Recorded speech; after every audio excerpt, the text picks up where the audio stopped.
সম্মিলিত কোনো ইবাদত, নির্দিষ্ট কোনো ইবাদত এগুলা কি নাই, সাব্যস্ত নাই। জিলাপি খাওয়া মাকসাদ না, জিলাপি খাওয়া কি না মাকসাদ না। যদি কেউ খায় এটা কি না গুনাহ না, বুঝতেছেন? হালুয়া রুটি খাওয়া শবে বরাতের রাত্রে মাকসাদ না, যদি কেউ খায় কি না গুনাহ না। রুটি গোশত খাওয়া মাকসাদ না, যদি কেউ খায় গুনাহ না। বুঝাইতে পারছি আমার কথাগুলো?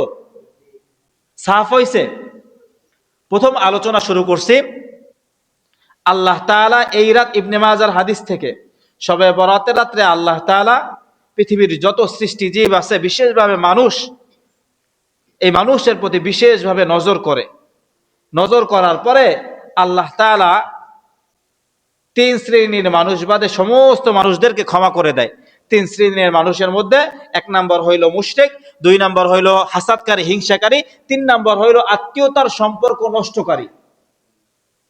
এদেরকে আল্লাহ ক্ষমা করবে না। এরা ছাড়া যত মানুষ আছে তাদেরকে আল্লাহ ক্ষমা কইরা দিবেন। সুবহানাল্লাহ। 2 নম্বর যে বিষয়টা বলছি যে 5 ধরনের ইবাদত শবে বরাতের রাত্রে সাব্যস্ত আছে। কয় ধরনের? 5 ধরনের ইবাদত। 1 নম্বর নফল নামাজ, 2 নম্বর হইল ইস্তেগফার পাঠ করা, 3 নম্বর হইল দোয়া করা, কবর জিয়ারত করা, পরের দিন রোজা রাখা। পরের দিন কি রাখা? রোজা রাখা।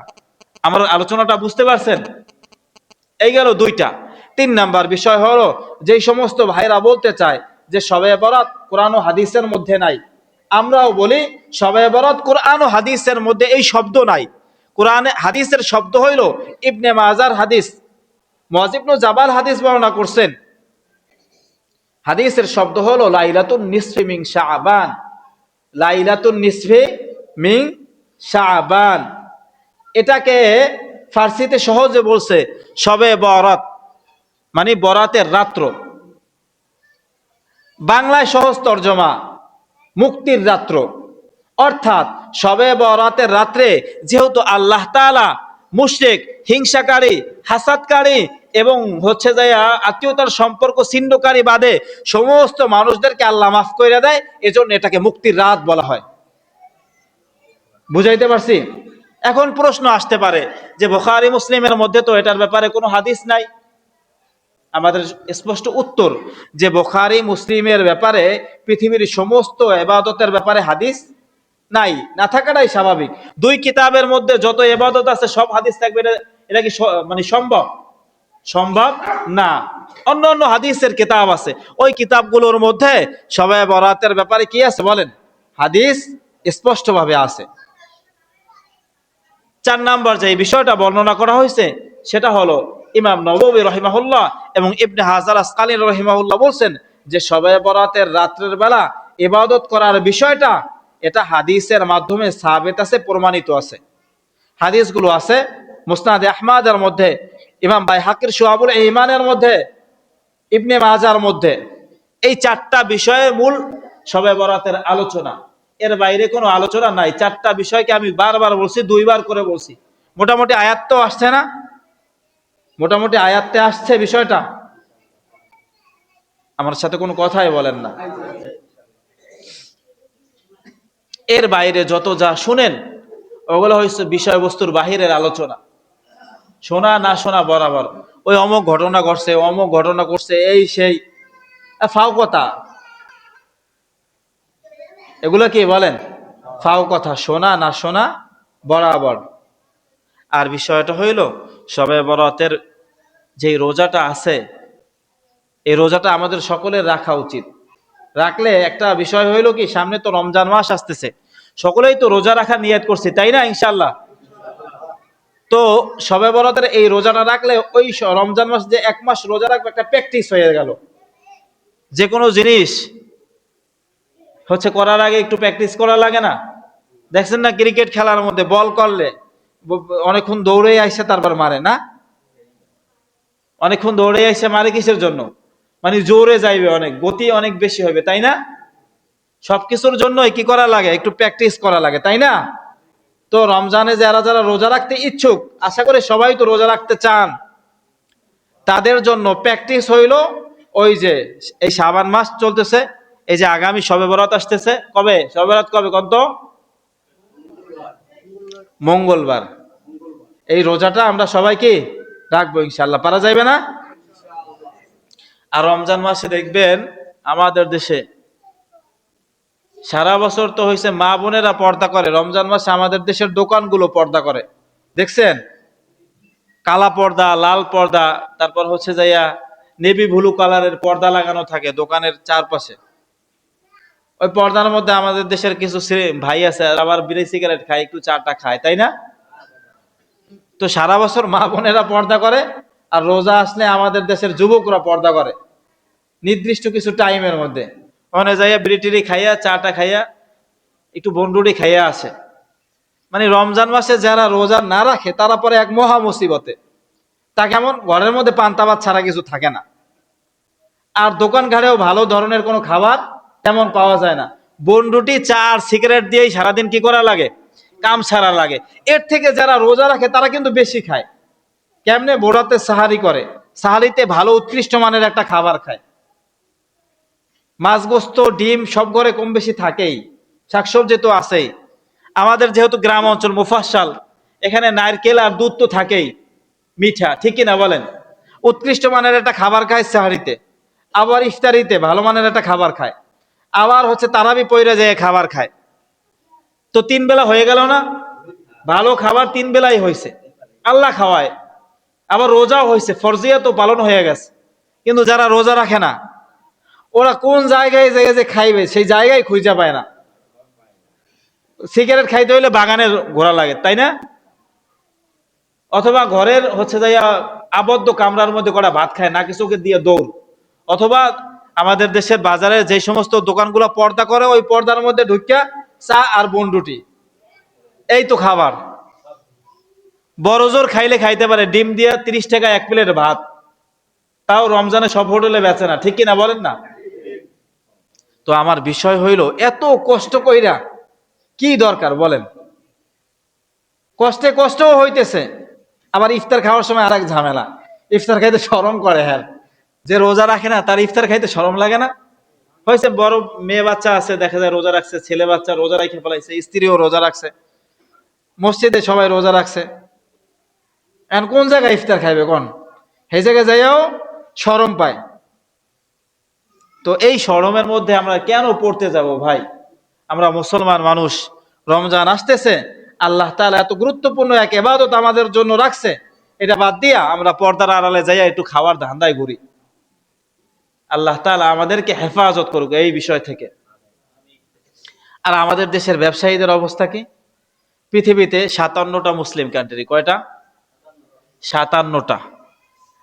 একদম হচ্ছে যাইয়া ওই যে মাদাগাস্কার, চাঁদ,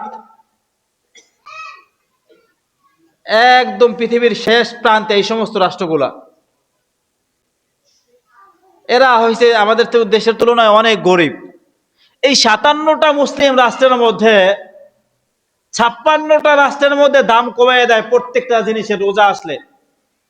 আর বাংলাদেশ একমাত্র রাষ্ট্র যেখানে রোজা আসলে সব জিনিসের দাম দ্বিগুণ হয়ে যায়, ঠিক কিনা বলেন?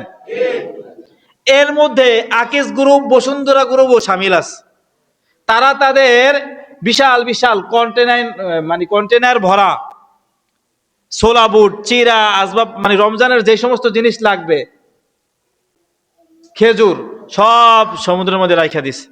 মাল আনলোড করে না, মাল ছাড়ে না, স্টোর রাইখা দিছে। বড় বড় কোম্পানি এর মধ্যে আছে, স্টোর রাইখা দিছে। রমজান আসলে মাল 10 রোজা যাইবে, 5 রোজা যাইবে, মাল ছাড়বে, অনেক বেশি দামে ছাড়বে, এর আগে টান পড়ায় ফেলাইবে। এটা একদম নাজায়েজ একটা কাজ, নাজায়েজ ব্যবসা। এর কারণে আমাদের সাধারণ মানুষেরও ক্ষতি হয়, সরকার প্রধান যে ক্ষমতা থাকে তারও ক্ষতি হয়। কেমনে? তার তো ভর্তুকি দেওয়া লাগে রাজস্ব থেকে, এক। 2 নম্বর হয়েছে ব্যাপক একটা বদনাম হয়ে যায় সরকারের। আমার কথা বুঝতেছেন আপনারা? এজন্য এই সমস্ত কাজ যারা করে আল্লাহ তাআলা তাদেরকে হেদায়েত দান করুক। হেদায়েত কপালে না থাকলে একদম হচ্ছে যে ব্যবসা বাণিজ্য সহ সব ধ্বংস করে দেব। আমিন বলবেন না? আপনি হচ্ছে যে সৌদিতে উমরায় যান না, রমজানে 10 দিন থাইকে আসেন, টাকাওয়ালা তো বহুত মানুষ আছেন, যাই দেখবেন কি অবস্থা হয়। রমজান যে রহমত, এটা যে বারাকাপূর্ণ একটা মাস, এই বাংলাদেশে থাকলে বোঝা যায় না। বাংলাদেশে মনে হয় যে গজব আইতেছে রমজান আইলে। তার কারণ কি, গজবের কয়েকটা সূরত বলি আমি। এক নম্বরে বেয়াই বাড়ি ইফতার পাঠানো লাগবে। রমজানের রোজা আসলে বেয়াই বাড়ি ইফতার পাঠানো লাগবে। নতুন বেয়াই বাড়ি থাকলে তার বাড়ি জামা কাপড় পাঠানো লাগবে। ওই বিয়ের আবার আপনার বাসায় পাঠানো লাগবে। ছেলে সন্তান মেয়ে সন্তান যা আছে, ঈদ আসতেছে সামনে, সবারই কেনাকাটা করে দেওয়া লাগবে। মানে রমজান আসলে রমজানটাকে আমরা ভাবি ঈদ কেন্দ্রিক, ঠিক কিনা বলেন না? ঈদ কেন্দ্রিক ভাবি, বিয়ে বাড়িতে কি পাঠানো লাগবে, কি গিফট দেওয়া লাগবে, এই কেন্দ্রিক ভাবি। কিন্তু রমজান তো আল্লাহ এই জন্য দেয় নাই ভাই, দিছে নাকি? ছোলা বুট আর চিরা মুড়ি খাওয়ার লাগে রমজান দিছে আল্লাহ? এই কথা কন না খেললে, তাই কি বুট মুড়ি আর এক বস্তা মুড়ি বিয়ে বাড়ি পাঠানোর লাগে আল্লাহ রমজান দিছে? রোজার 20টা রোজা শেষ হইলে অনেক কিছু, নতুন জুতা নতুন জামা এগুলা কিনবেন, এই লেগে রমজান দিছে? রমজান হইল মুমিন মুসলমানের জন্য গুনাহকে মাফ করানোর মাস, নিজের জান্নাত আল্লাহ থেকে কামাই করার মাস। এটারে ভিন্ন ভিন্ন খাতে ভিন্ন ভিন্ন প্রজেক্টে ভাগ করে ফেলাইছি আমরা। আল্লাহ তাআলা আমাদেরকে এই জায়গা থেকে উঠে আসার তৌফিক দান করুক। আমি এই থেকে নিয়ে, এই যে এখন আলোচনা করতেছি, এই থেকে নিয়ে একদম ঈদ পর্যন্ত একদিন ওয়াজ করব না, আপনাদের মস্তিষ্ক ধোলাই করব। কি কি সমস্যার মধ্যে আমরা ভুগতেছি, এই সমস্যা নিয়ে আলোচনা করব। ইনশাআল্লাহ চলবে না? সমস্যা আছে কোনো? সাধ্যে না থাকলে বেয়াই বাড়ি কিচ্ছু দিবেন না। সাধ্যে না থাকলে বেয়াই বাড়ি কিচ্ছু দিবেন না, একদম দিবেন না। এটা কি ফরজ? সাধ্যের বাইরে গিয়ে দেওয়া তো হারাম মেয়া। সাধ্য থাকলে, আপনার টাকা আছে, সম্পদ আছে, দেন, সমস্যা কি? হাদিয়া হিসাবে দেন। শুধু বিয়ে বাড়ি না, গরিব মানুষটাও দেন, পাশের বাড়ি যে গরিব আছে, যে এতিম আছে, তারেও দেন সাধ্যে থাকলে। সাধ্যে না থাকলে আপনারা কষ্ট মোশাক্কাত করতে বলে নাই তো কেউ। আফসোসের বিষয় হলেও সত্য, আমাদের সমাজ তো এমন হয়ে গেছে যে মেয়ে বিয়ে দিতে হইলে সুদ আনতে হয়, ঠিক কিনা বলেন না? সুদ আইনা মেয়ে বিয়ে দেওয়া লাগে। আল্লাহ কি বলছে নাকি এইভাবে বিয়ে দিতে? নিকাহ, বিবাহ তো একটা সহজ জিনিস। বিবাহ একটা সহজ জিনিস না। দুইজন সাক্ষী, একটা খুতবা, বলো মা কবুল, কিছু খেজুর ছিটাই দেবে, বাস বিয়ে হয়ে গেছে। 1000-1500 টাকার কাজও না, আর মেয়েরে যাই গিফট দেন দিবেন, বাস। এটারে কত কঠিন করে, 2-3 লাখ টাকা খরচ কইরা, সুদে টাকা আইনা, গরু জবাই দিয়া সবাই রে খাওয়াইয়া, এটাকে করতে পারছে ইসলামী শরিয়ত? পুরা প্রসেসটারে হারাম বানাই ফেলাই আমরা একদম। এজন্য সামনে রমজান আসতেছে, মাথার মধ্যে এই বিষয়টা একদম সবাই সেট করে ফেলাই যে আমি ইনশাআল্লাহ এই বছর 30টা রোজাই রাখবো। ইনশাআল্লাহ নিয়ত করেন, আমি এই বছর ইনশাআল্লাহ 30টা রোজাই রাখবো।